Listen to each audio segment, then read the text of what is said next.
In today's video, I'm going to teach you how to remove a voice on Elevenlabs. Whether you're looking to declutter your project, make room for new creative endeavors, or simply tailor your workspace to better suit your needs, removing a voice from Elevenlabs is a simple process. Let's dive right in and guide you through this task step by step. First, you'll want to open your web browser and navigate to the Elevenlabs website.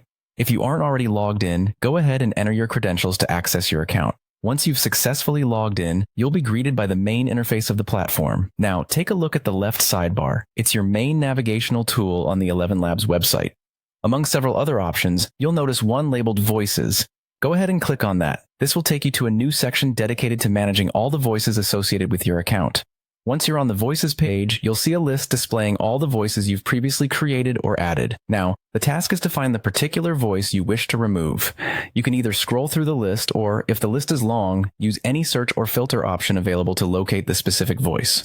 When you've identified the voice you want to get rid of, hover your cursor over it. You'll notice either the voice card itself or a three-dot menu located in the corner of the card. Clicking on the voice card or this three-dot menu will present you with several options for managing the voice.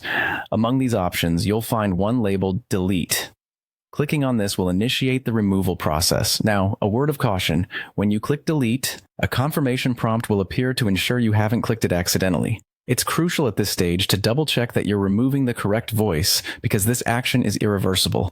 If you're certain you want to proceed, go ahead and confirm the deletion. With that confirmation, the voice will be permanently removed from your account. It's a straightforward process, and just like that, the voice is gone, freeing up space for whatever projects lay on the horizon. So there you have it, a simple process for removing unwanted voices from Elevenlabs. This will help keep your collection neat and manageable. Thank you for following along in this video, and I look forward to guiding you through more tips and tricks in the next session.